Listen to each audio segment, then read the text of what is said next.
Mereka, kata para ulama, pelayan-pelayan tersebut, anak-anak tersebut ternyata seperti mutiara, dan mutiara putih, putih bersih. Putihnya sempurna, tidak terkontaminasi dengan bintik-bintik merah atau bintik-bintik putih, putih. Nah, kalau Allah berbicara tentang pelayan saja putih, apalagi yang dilayani. Paham tidak? Saya ulangi lagi ya. Kalau Allah bercerita tentang pelayan, yang dimana pelayan tersebut indah kalau dilihat, ibarat mutiara yang putih yang berhamburan, bagaimana lagi dengan apa? Yang dilayani. Maka yang dilayani pasti orang-orang yang sangat indah dan tampan, cantik, jilid, ada yang lainnya. Baik, kita sudah bicara tentang pelayan. Apa lagi mau dibicarain? Bidadari. Ya udahlah bidadari. Nanti waktunya habis. Jibril Radio, 24 jam nonstop, dengerin kajian tanpa ribet. Sungguhnya kita hidup di dunia ini sedang menjalankan salah satu dari fase-fase kehidupan yang akan kita lalui. Kita dalam kehidupan ini ada beberapa fase. Yang pertama, ya, fase tatkala kita di alam janin, dalam perut ibu kita, ya sekitar 9 bulan. Kemudian sekarang kita lahir dan hidup di atas muka bumi, entah sampai kapan, apakah 60 tahun, 70 tahun, kurang atau lebih. Kemudian setelah itu kita masuk pada fase ketiga, alam barzakh, yang itu pun sangat panjang, entah ratusan tahun, entah ribuan tahun. Setelah itu kita masuk pada fase berikutnya di padang mahsyar, yang kata Allah Subhanahu wa taala, fi yaumin kana miqdaru 50 alf sanah, 50.000 tahun, di mana di situ kita akan melalui beberapa tahapan-tahapan yang mengerikan dan menakutkan. Kemudian fase yang terakhir kita akan masuk surga atau neraka, wal iyadzubillah. Jadi dari sini kita sadar bahwasanya, ya, kita sekarang baru fase kedua kehidupan di atas muka bumi ini. Dan ini adalah fase terpenting, karena di fase inilah yang menentukan bagaimana kehidupan kita di fase-fase berikutnya. Bagaimana di alam barzakh, bagaimana nanti di padang mahsyar, dan terlebih lagi di penghujungnya surga atau neraka. Dan kita pun tahu bahwasanya kehidupan kita di atas muka bumi ini cuma sebentar. Kata Nabi sallallahu alaihi wasallam, a'maru ummati baina 60 wa 70 wa aqalla man yajuzu dzalik. Umur umatku hanya 60 sampai 70, dan hanya sedikit yang melampaui 70 tahun, ya. Dan banyak di antara kita yang sudah 50 tahun, ada yang sudah 60 tahun, ya. Ada yang masih di bawah 40 tahun. Kata orang apa? Milenial. Coba yang di bawah 40 tahun angkat tangan. Lebih banyak. Yang di atas 40 tahun angkat tangan. Itu apa namanya? Kalau 40 tahun di atas namanya milenial, bukan? Milenial di bawah 40, di atas 40 aluminium. Di atas 50 tahun angkat tangan. Ya, di atas 60 besi tua. Ya, kita sebentar lagi meninggal dunia. Kita sebentar lagi akan meninggal apa? Meninggal dunia. Kita semua sedang ngantri di satu rel menuju pintu kematian, bertemu dengan Allah Subhanahu wa taala. Suka atau tidak suka, dan kita semua tidak ada yang keluar dari antrian tersebut. Hanya saja kita tidak tahu siapa yang di depan, apakah saya di depan Anda atau Anda di depan saya, tapi kita semua sama-sama ngantri. Pada kajian tematik kita kali ini sebenarnya kajian kajian mukaddimah saja, ya, karena kita sudah lama libur, ya. Saya bingung juga mau ngisi kajian apa. Saya mau libur lagi tapi saya nggak enak sama antum, ya. Sebenarnya saya pengen libur hari ini. Akhirnya ya udahlah tematik aja, entah apa yang di kepala saya nanti kita sampaikan, ya. Insyaallah pekan depan baru kita mulai kaji lagi tentang kitab tauhid, ya. Dan pada kesempatan kali ini saya ingin bercerita tentang surga, ya, biar kita semangat beramal soleh, ya. Nabi sallallahu alaihi wasallam mengingatkan kita bahwasanya kehidupan dunia hanyalah sementara. Kata Nabi sallallahu alaihi wasallam, "Mali walid dunya, innama mathali wa mathalud dunya karakibin istadhalla tahta syajaratin thumma raha fatarakaha." Kata Nabi sallallahu alaihi wasallam, apa urusanku dengan dunia? Sungguhnya perumpamanku dengan dunia seperti seorang yang sedang dalam perjalanan, mampir sebentar di bawah naungan sebuah pohon, kemudian dia pergi melanjutkan perjalanan meninggalkan pohon tersebut. Ini isyarat kepada fase-fase yang kita akan lalui tadi. Kita ini mampir sebentar aja. Nabi isyaratkan sampai seperti hanya mampir sebentar. Ya. Memang benar sebentar dibandingkan dengan alam barzah yang entah ratusan tahun, entah ribuan tahun, dibandingkan dengan padang mahsyar 50.000 tahun, dibandingkan surga neraka yang kekal abadi, maka 60-70 tahun tidak ada artinya, ya. Makanya benar kata Allah Subhanahu wa taala, "I'lamu annamal hayatud dunya la'ibu wa lahu." Ketahuilah bahwasanya kehidupan dunia itu hanyalah permainan dan senda gurau. Hanya permainan sebentar kemudian selesai, hanya senda gurau kemudian kita masuk dalam suasana serius di alam barzah, di padang mahsyar sampai di penghujung surga atau neraka. Waliyadzubillah. Hadirin hadirat yang Allah Subhanahu wa taala. Maka kita harus ingat bahwasanya kehidupan ini hanya sementara. Wa innal akhirata lahiyal hayawan. Lau kanu ya'lamun. Dan sungguhnya kehidupan akhirat itulah kehidupan yang sungguhnya kalau mereka mau mengetahui. Kehidupan yang sungguhnya kehidupan akhirat ini hanyalah fase yang sebentar sekali. Maka seorang di atas muka bumi ini benar-benar mempersiapkan dirinya untuk bisa bahagia kekal di akhirat kala. Dan jangan sampai ya kemudian kita menyesal di kemudian hari. Ya. Allah gambarkan dalam Al-Qur'an bahwasanya orang akan menyesal, ya. Yaqulu ya laitani qaddamtu li hayati. Ya. Di hari kiamat kelak maka jiwa akan berkata ya laitani qaddamtu li hayati. Kenapa dahulu aku di dunia tidak beramal soleh untuk kehidupanku yang sesungguhnya di akhirat? Kenapa dahulu aku bermalas-malasan padahal itu semuanya kembali kepada kehidupanku yang sesungguhnya di akhirat, ya. Dia baru sadar tatkala dia di akhirat kala. Yaqulu ya laitani qaddamtu. Seandainya dulu saya melakukan amal soleh li hayati, untuk kehidupanku yang sesungguhnya, yaitu yang sekarang di akhirat kala. Allah berfirman, ya ayyuhalladzina amanu ittaqullah wal tanzur nafsum ma qaddamat lighad. Wahai orang yang beriman, bertakwalah dan setiap jiwa hendaknya ya melihat ya apa yang telah dia lakukan untuk masa depannya. Untuk masa depannya. Maka dia harus lihat apa yang dilakukan sekarang untuk kehidupannya yang sesungguhnya, kehidupan sejatinya. Dikatakan Ibnu Katsir rahimahullahu taala tatkala menafsirkan dari ayat dalam surat Al-Fajr tadi, yaqulu ya laitani qaddamtu li hayati, dia menjelaskan bahwasanya yang menyesal dalam penyesalan ini bukan cuma hanya orang-orang kafir, bukan cuma orang-orang pelaku maksiat, bahkan orang-orang soleh juga menyesal. Apa yang mereka sesalkan? Mereka sesalkan kenapa dahulu mereka kurang amal soleh mereka. Mereka mungkin sudah berbakti kepada orang tua, tetapi mereka mengatakan seandainya saya kembali lagi, saya akan lebih berbakti lagi kepada kedua orang tua saya. Mereka mungkin solat malam, tapi mereka berkata seandainya saya kembali lagi hidup, saya akan bersolat malam lebih daripada yang pernah saya lakukan. Mereka mungkin bersedekah, tapi sebagian mereka bersedekah masih perhitungan, maka dia berangan-angan seandainya saya bisa kembali, saya akan berroyal dalam bersedekah. Dan demikianlah ya penyesalan yang tiada guna. Hadirin dan hadirat Allah Subhanahu wa taala. Maka untuk memotivasi kita dalam beramal soleh, ya, kita ingin bercerita tentang surga dan kenikmatan-kenikmatannya, ya. Apalagi yang di dunia tidak bisa poligami, ya, kita sabar, ya. Tidak ada hal yang bisa menghibur kita kecuali ingat bidadari, ya. Ya sudahlah, tidak dapat tidak bidadari di dunia, dari dunia cuma dapat satu, di akhirat bisa dapat apa? Banyak, ya. Daripada melamun terus. Taib. Surga isinya semua kenikmatan, tidak ada kesedihan. Semuanya kenikmatan. Kata Allah Subhanahu wa taala, "Fa idza ra'aita thamma ra'aita na'iman." Kalau kau melihat di surga, yang kau lihat kenikmatan. Tidak ada satupun tatapan yang kita lihat kecuali semuanya kenikmatan. Lihat ke depan, ke kanan, ke kiri, ke belakang, ke atas, semuanya kenikmatan, semuanya kebahagiaan. Ini tidak sama seperti di dunia. Di dunia kita lihat ke depan, kadang kita bahagia, lihat ke kiri, terkadang kita sedih, ya. Lihat rumah orang lebih besar, terkadang kita sedih, ya. Sebagian wanita lihat teman perempuannya lebih cantik, dia sedih. Kenapa lebih cantik daripada saya? Dan begitu, ya, lihat perkara-perkara yang menyedihkan banyak, yang menakutkan, yang mengkhawatirkan. Tidak semua yang kita di dunia ini menyenangkan, tapi di surga semua yang kita lihat menyenangkan. Tidak ada kekhawatiran, tidak ada kesedihan. Makanya penghuni surga begitu masuk surga, yang pertama kali mereka ucapkan di antaranya, alhamdulillahilladzi adhaba 'annal hazan. Segala puji bagi Allah yang telah menghilangkan dari kami segala kesedihan. Tidak ada kesedihan lagi.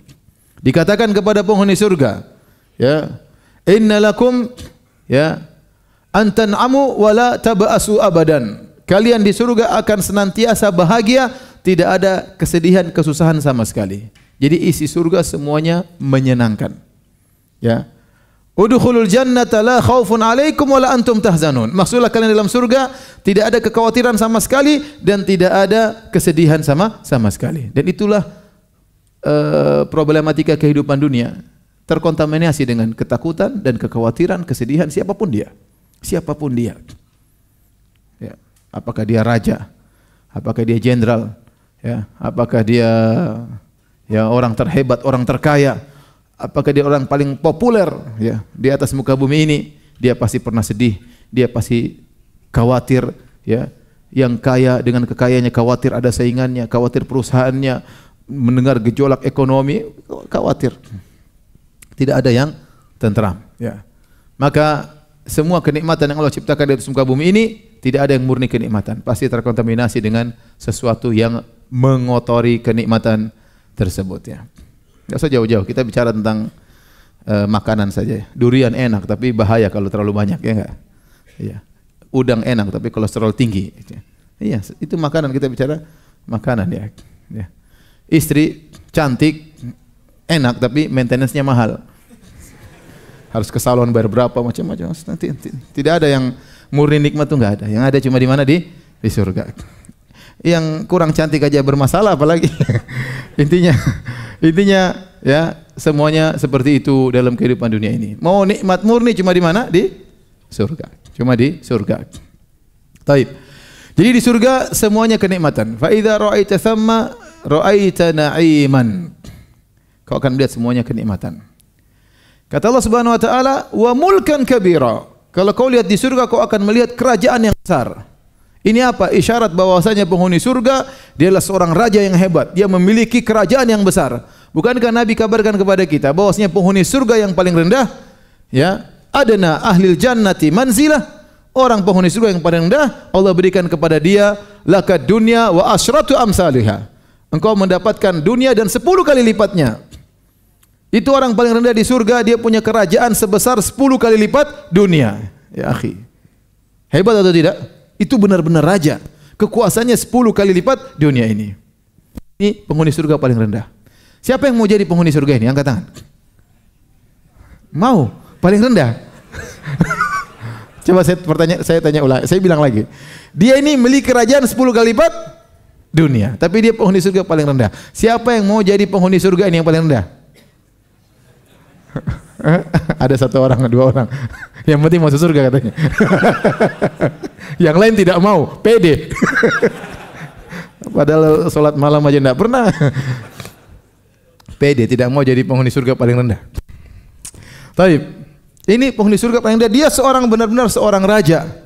Ya, itu 10 kali lipat dunia dengan berbagai macam kenikmatan yang Allah berikan kepada dia. Dia bukan raja dunia yang ecek-ecek, enggak. Dia bukan raja dunia ecek-ecek. Ya. Dia raja-raja, benar-benar raja. Oleh karena di antara tafsiran wa mulkan azima, dia memiliki kerajaan yang besar. Kata sebagian salaf, istidzanul malaikah. Malaikat kalau mau ketemu dia minta izin dulu. Subhanallah. Malaikat kalau mau ketemu dia minta izin dulu kepada pengawal-pengawalnya. Bayangkan betapa agungnya sang raja tersebut. Dia benar-benar raja di surga. Raja di surga. Jadi kalau antum tidak pernah jadi raja, ya berusaha jadi masuk surga, insya Allah jadi apa? Jadi raja. Ini. Kemudian bagaimana kerajaannya? Kerajaannya ya surga, kata Nabi SAW dalam satu hadis, labinatun min fiddah, labinatun min dhahab, wa milatuha al-miskul adfar, ya. Asba'uha lu'lu' wal yaqud, turbatuha za'faran. Kata Nabi SAW, surga itu bangunannya, batanya terbuat dari perak, batanya terbuat dari emas, kemudian tanah yang menggabungkan keduanya kalau kita semen terbuat dari misik, subhanallah. Kemudian batu bebatuannya terbuat dari mutiara dan permata, intan berlian. Kemudian pasirnya terbuat dari za'faran. Itu baru pasirnya, belum bidadarinya. Ya. Allahu Akbar. Taib. Tadi kita bicara tentang apa? Tentang bagaimana kondisi surga ya. Istananya yang sangat luar biasa, yang penuh dengan keindahan, penuh dengan kemewahan. Sekarang kita bicara tentang pohon di surga. Pohon di surga ya, sebagaimana kata Nabi sallallahu alaihi wasallam ya. Ma min syajaratin fil jannah illa wasaquha min dhahab. Tidak ada pohon di surga kecuali batangnya terbuat dari emas, ya. Ini meyakinkan kita bahwasanya yang ada di surga laisa syai'un fil jannah mimma fid dunya ilal asma. Kata Ibnu Abbas, tidak ada sesuatu pun di surga dibandingkan dunia kecuali yang sekedar nama. Allah menamakan pohon di surga ternyata berbeda dengan pohon di dunia. Pohon di surga ternyata batangnya terbuat dari apa? Emas. Kemudian kata Allah Subhanahu wa taala qutufuha daniyah. Ternyata dahan-dahan buah-buahnya rendah, ya. Wa dhullilat qutufuha tadlila. Kata Allah ditundukkanlah dahannya, ditundukkan oleh Allah untuk penghuni surga. Jadi penghuni surga kalau makan buah datang, dia berdiri datang. Dia duduk, rantingnya turun lagi, tinggal makan. Dia baring, rantingnya datang lagi, tinggal makan. Masya Allah. Apalagi yang nyuapin bidadari. Masya Allah. Jadi wa dhullilat qutufuha tadlila. Batang-batangnya, dahan-dahannya direndahkan oleh Allah sesuai dengan keinginan penghuni surga tersebut. Jadi di sana enggak ada panjat pohon. Enggak, di sana panjat pohon. Di sana enggak ada durian jatuh, enggak ada.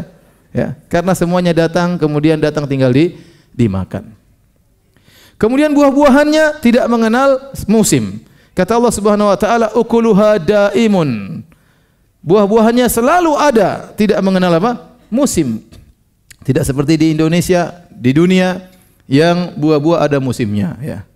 Musim rambutan ada musimnya, musim durian ada musimnya, musim salak ada musimnya, tidak selalu ada, ya. Tidak selalu ada. Kalau ada selalu berarti tidak segar. Tapi di surga selalu masak dan selalu enak dan selalu ada. Tidak pernah berhenti, ya, musim buah-buahan tersebut. Saya selalu ceritakan, saya pernah ngisi pengajian suatu daerah di Sumatera. Begitu saya dari bandara menuju daerah tersebut 2 jam, mereka cerita tentang keindahan daerah tersebut. Kata mereka, ya Ustadz di Sumatera ini buahnya duriannya enak. Saya bilang Masya Allah. Tapi kata mereka, tapi belum musim Ustadz. Belum musim jangan cerita. Kemudian mereka bilang Ustadz langsatnya juga, dukunya juga enak Ustadz. Oh mungkin yang ini ada. Ada, ini juga belum ada Ustadz, belum musim. Ngapain cerita? Terus musim apa di sini? Jadi di surga demikian, ya, pohon-pohonnya berbeda dengan yang ada di dunia. Kita bicara tentang sungai. Sungai kalau kita lihat di dunia, ya sungai seperti yang kita lihat sekarang, tapi di akhirat kata Allah Subhanahu wa taala, ya fiha anharun min ma'in ghairi asin wa anharun min labanin lam yataghayyar ta'amuhu wa anharun min khamratil ladzatil lisyaribin wa anharun min asalin musaffa. Di surga ada sungai-sungai yang isinya air segar yang tidak pernah berubah kesegarannya. Ada sungai-sungai isinya susu. Bayangkan susu. Sungai susu. Coba tanya ibu-ibu, mandi susu mahal atau tidak? Mahal, ya. Mahal luar biasa, ya. Ini sungai isinya susu. Kata Allah, lam yataghayyar ta'amuh. Susu yang tidak berubah rasanya. Karena kalau susu kita letakkan susu dunia, kita taruh di luar, dia pasti jadi kecut, ya. Mengalami fermentasi atau kemudian dia menggumpal-gumpal, ya. Tidak lagi seperti yang sedia kala, tapi susu di surga tidak demikian, tidak berubah rasanya. Dan dia mengalir di sungai, Masya Allah. Wa anharum min khamrin ladzatil lisyaribin. Ada sungai-sungai isinya khamr, isinya bir, isinya wine. Tapi kalau diminum tidak bikin mabuk, bikin kelezatan tapi tidak bikin mabuk. Antum bisa berenang di sungai tersebut sambil berenang minum bir, ya. Di sana mungkin ada ikan-ikannya. Ikan-ikan juga tidak mabuk di situ. Ente bisa berenang di situ. Wa anharum min asalin musaffa. Dan sungai-sungai isinya madu murni. Luar biasa. Ini sungai-sungai di surga. Yang kata sebagian sahabat Anas bin Malik dalam sanad yang mauquf, kata beliau anharun tajri min ghairi ukhdud. Bosnya sungai-sungai tersebut mengalir tanpa ada lubangnya, mengalir di atas. Jadi jangan samakan sungai seperti di surga dengan sama seperti di dunia. Kemudian datang orang-orang liberal, apa ini Al-Quran? Ini cuma cocok untuk 1400 tahun yang lalu. Makanya bicaranya kebun, sungai. Dia pikir kebun seperti kebun di rumahnya. Dia pikir sungai seperti sungai di rumahnya. Ya. Dia tidak tahu di balik kebun tersebut banyak bidadari. Dia tidak tahu kebunnya isinya seperti itu. Dia tidak tahu sungainya seperti itu. Sampai sekarang aja zaman modern 2019, orang-orang Eropa pada pergi ke tempat-tempat yang penuh dengan hijau-hijau. Ya tidak? Iya. Sampai sekarang orang-orang kaya saja pergi ke puncak, ya. Mereka masih cari kebun-kebun dan hijau-hijau. Ya. Saya pernah naik pesawat sama seorang dari Swedia kalau tidak ada Swiss.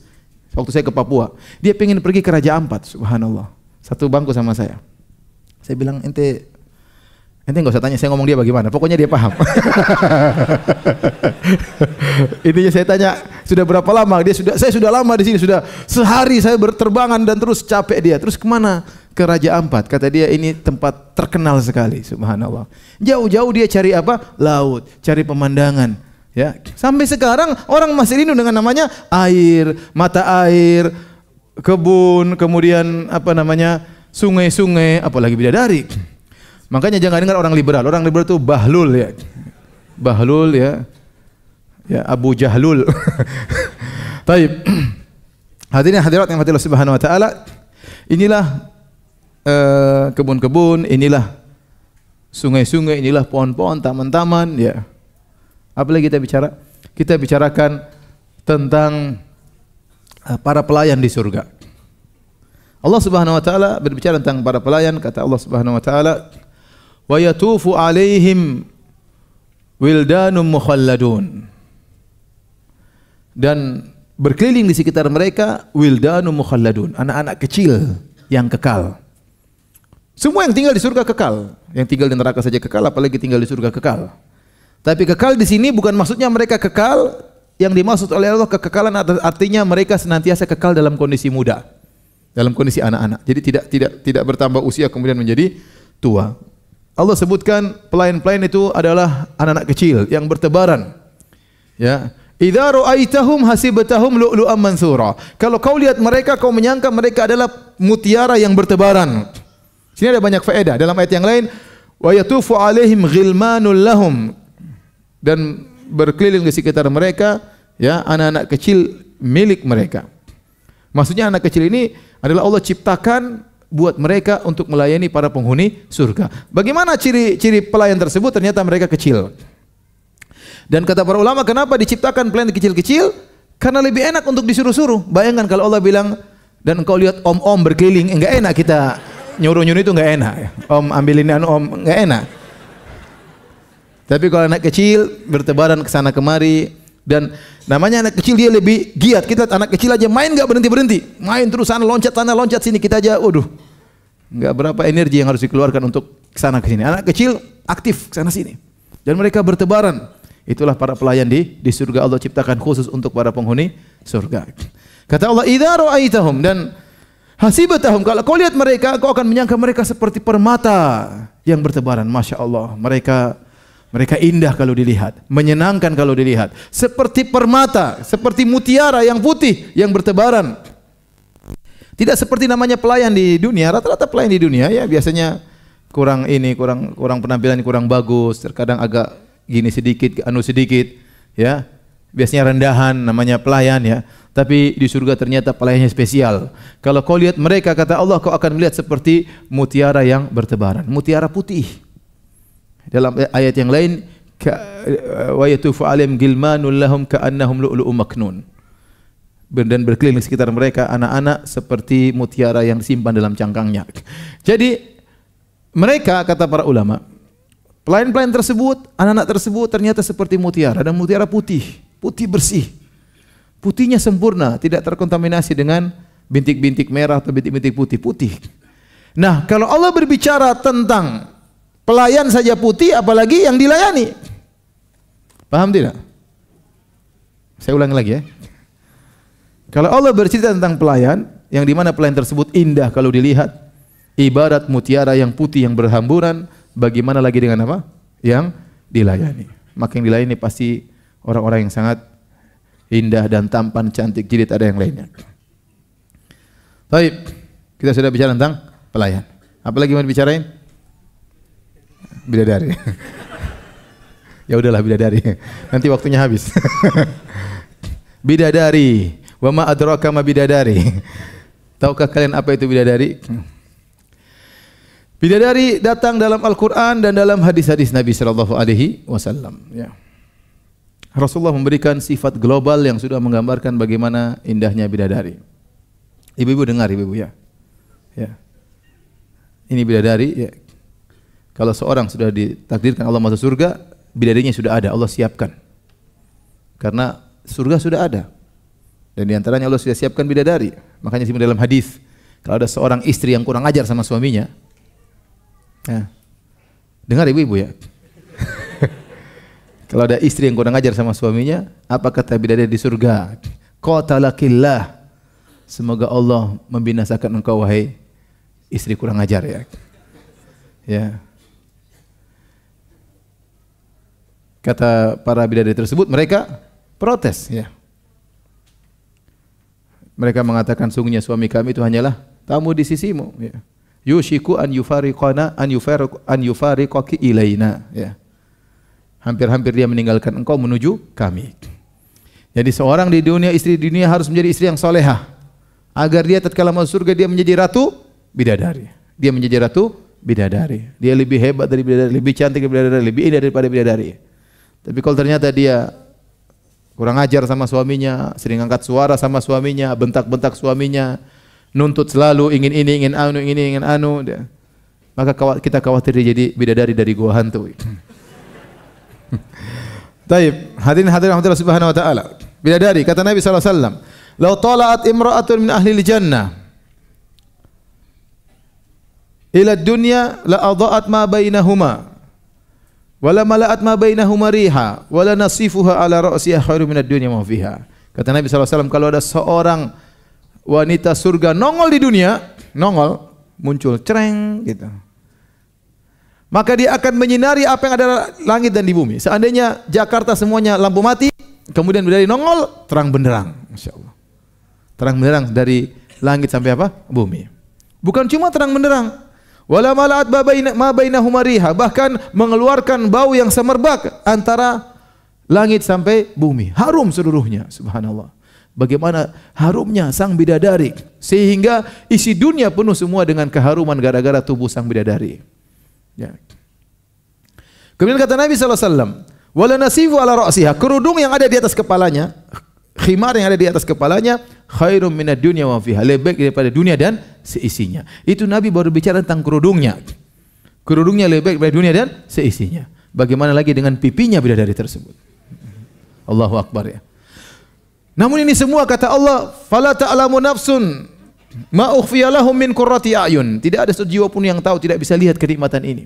Ini perkara yang gaib yang harus kita iman. Seandainya Allah turunkan bidadari, kemudian dipajang di mall misalnya, semua orang lihat, subhanallah. Habis lihat, semuanya jadi orang soleh. Puasa terus, baca Quran terus. Tundukkan pandangan, enggak berani makan haram. Sudah tahu bidadari kayak apa. Ya. Tapi enggak kelihatan. Ini bicara tentang apa?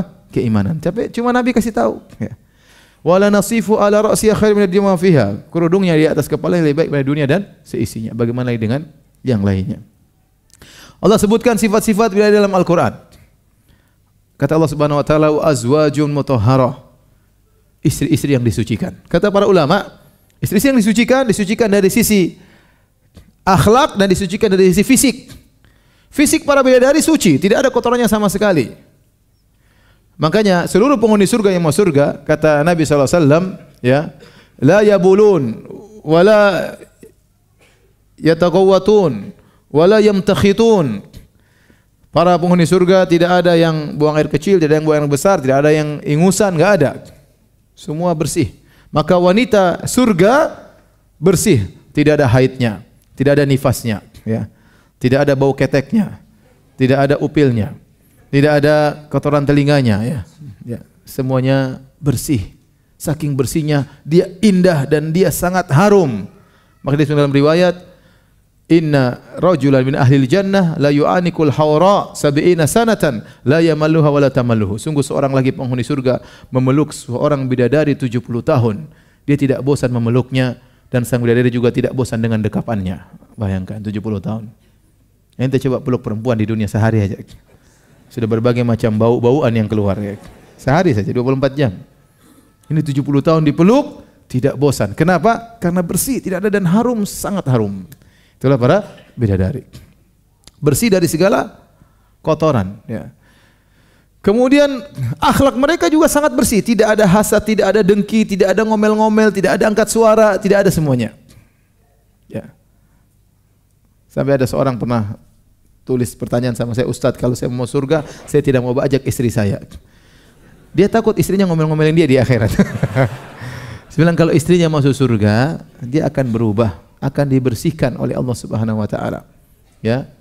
Ya, jadi urat ngomel-ngomel diputusin misalnya kata kalau istilah kita ya. Semuanya hilang. Yang ada cuma keindahan, kesenangan, tertawa, gembira, tidak ada marah-marah, tidak ada ngomel-ngomel, tidak angkat suara, tidak ada. Akhlak mereka sangat mulia. Makanya Allah mengatakan qasiratut tarf lam yatamithunna insun qablahum wala jan. Sungguhnya para bidadari tersebut mereka menundukkan pandangan mereka dan mereka tidak pernah disentuh oleh manusia dan bahkan jin tidak pernah menyentuh mereka. Mereka yang bidadari diciptakan oleh Allah tidak pernah mengenal lelaki lain. Yang mereka kenal cuma antum kalau antum masuk surga.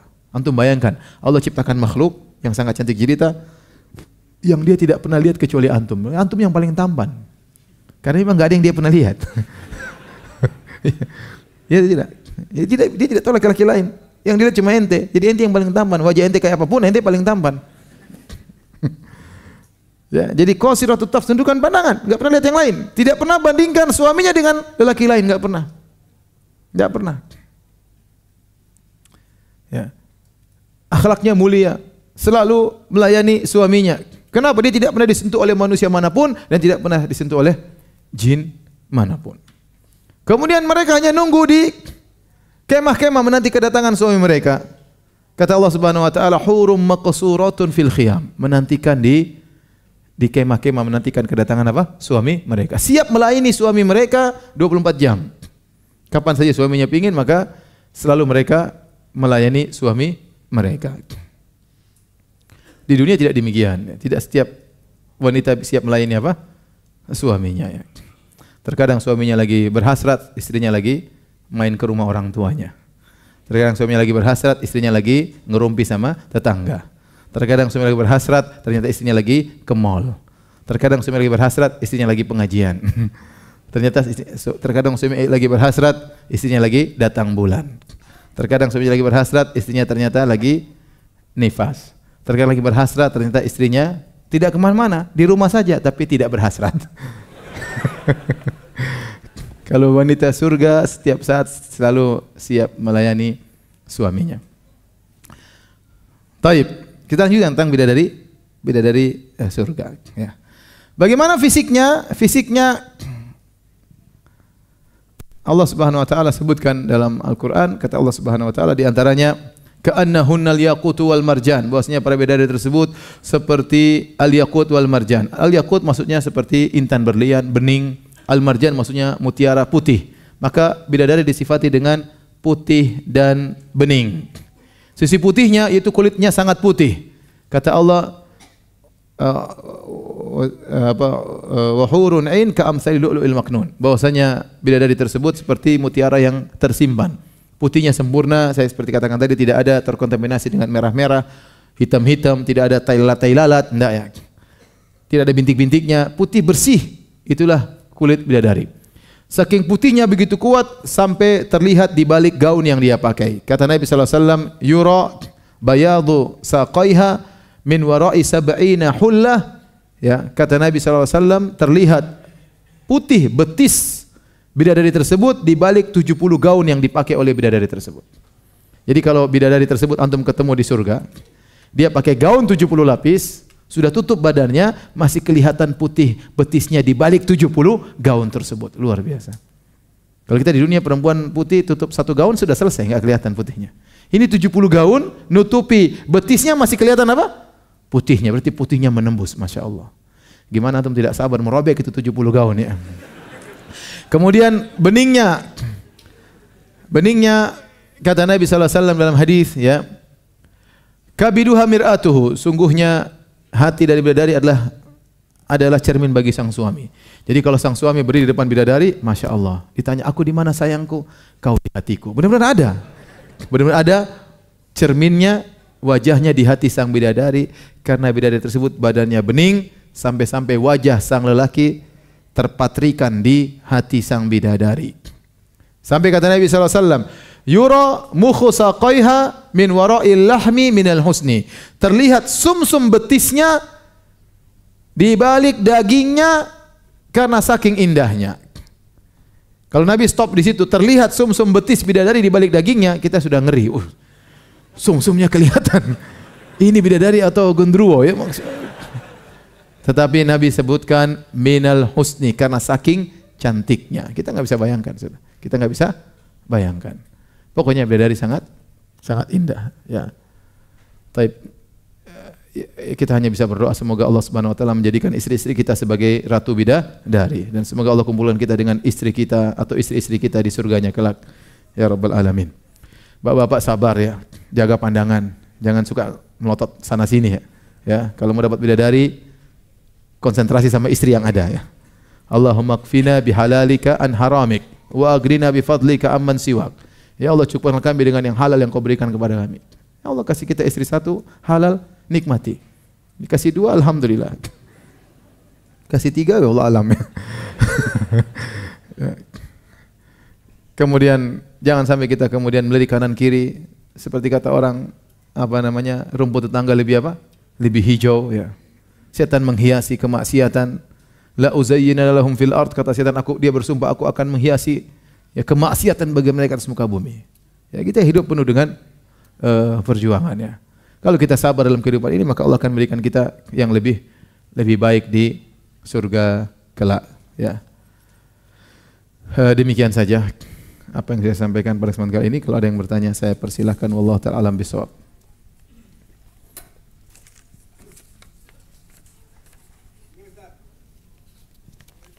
Waalaikumsalam. Bapak ini bertanya, Bapak umurnya berapa? Baru 70. Masya Allah, Allah ibarik fi umrihi. Semoga Allah memberkahi apa? Umur beliau ya. Ini bapak yang berusia 70 ini bertanya, apakah istri kita di surga nanti lebih cantik dari bidadari? Ada khilaf di kalangan para ulama. Al-Imam Al-Qurtubi dalam tafsirnya menyebutkan khilaf, dua pendapat di kalangan para ulama. Sebenarnya mengatakan bidadari tetap lebih afdal ya, karena dia makhluk spesial yang Allah ciptakan dalam kondisi spesial. Allah sebut dalam Al-Quran, dalam hadis-hadis banyak disebut oleh Nabi SAW. Sebenarnya ulama mengatakan tidak, wanita dunia lebih afdal kalau mereka masuk surga. Karena kesolehan mereka, karena ketaatan mereka, karena perjuangan yang mereka hadapi selama di dunia, mengurus anak-anak, mengurus suami dan macam-macam perjuangan ibadah kepada Allah Subhanahu wa taala, maka mereka lebih afdal daripada bidadari di surga kelak. Ya. Yang mengatakan bahwasanya bidadari lebih afdal ya karena di antaranya doa tatkala kita salat mayat kita mengatakan wa abdillahu ahlan khairan min ahlihi. Ya Allah gantikanlah sang mayat ini dengan keluarga istri yang lebih baik daripada istrinya di dunia.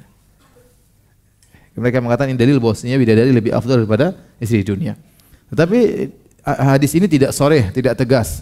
Bisa jadi maksudnya ya Allah gantikanlah dia dengan istri yang lebih baik, maksudnya istri di dunia dimodif oleh Allah menjadi lebih baik. Faham?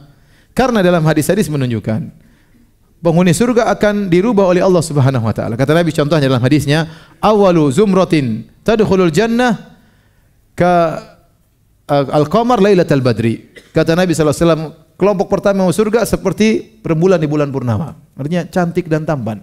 Orang Arab dahulu kalau menggambarkan ketampanan, kecantikan dengan apa seperti apa? Rembulan. Walladzina yalunahum dan rombongan yang kedua ka asyaddi kaukabin dzurri idha'atan fis sama'. Yang kedua seperti bintang yang paling terang benderang di langit. Ya, makanya dirubah ya, mereka tingginya seperti Nabi Adam. Seluruh penghuni surga tingginya seperti Nabi Adam. Dan kita tahu Nabi Adam alaihissalam tingginya 60 hasta. 60 hasta sekitar 30 meter ya. Jadi antum yang pendek-pendek jangan terlalu bersedih ya. Kalau antum masuk surga nanti jadi apa? Seperti apa? Seperti tingginya Nabi Adam alaihissalam.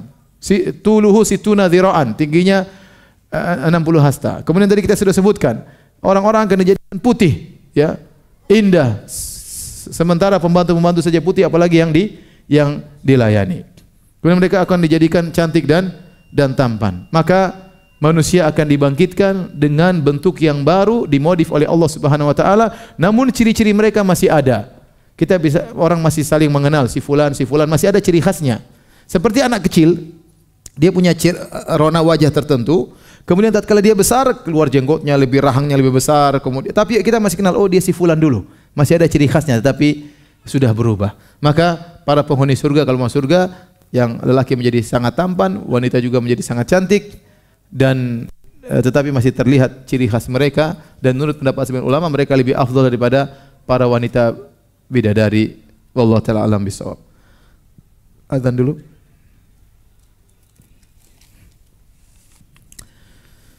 Hadirin hadirat yang Allah Subhanahu wa taala, pertanyaan bagaimana sikap terhadap orang yang jika kita mengungkit atau berbicara tentang surga, beliau berkata, itu nanti.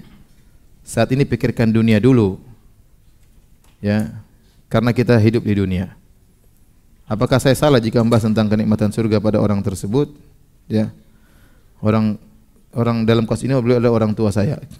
Tentunya membahas surga penting ya, karena itu di antara akidah ya.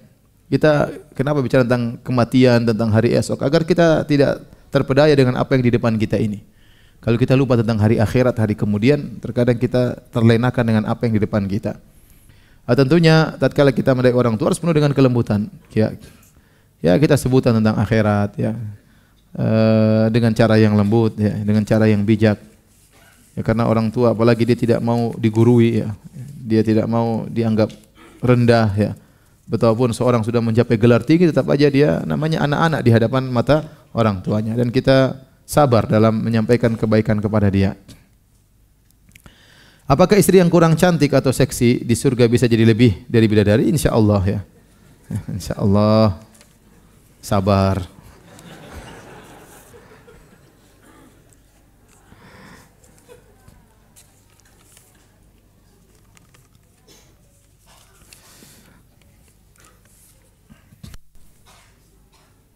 Saat ini sedang tren cerita di kisah horor tentang KKN suatu dosa. Apa KKN suatu dosa?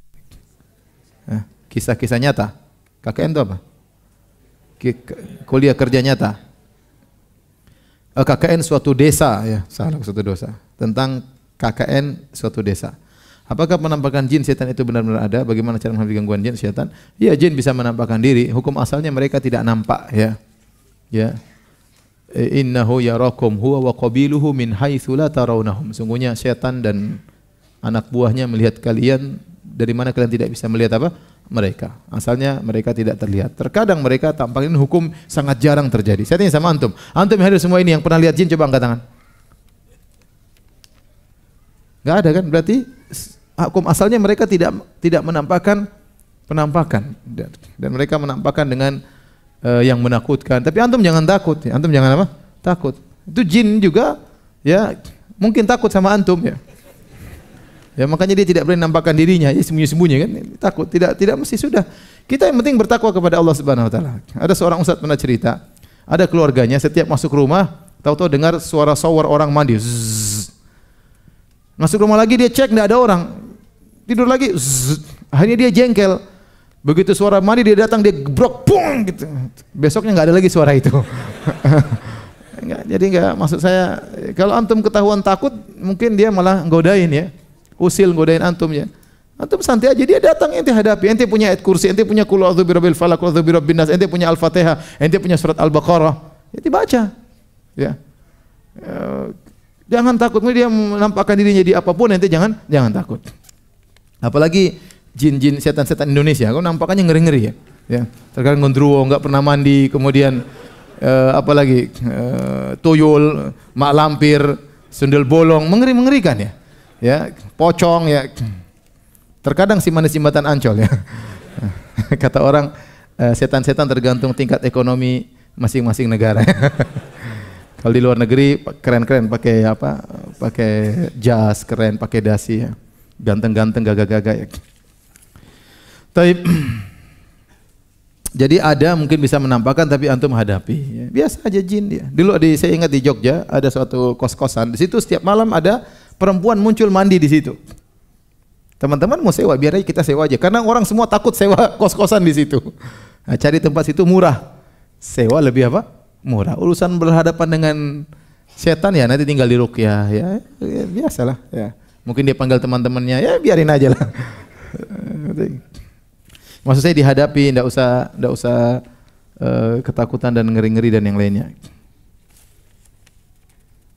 Ustaz, jamaah di masjid kami sebagian alergi dengan kata-kata bid'ah. Hampir setiap kajian jamaah tersebut pulang duluan.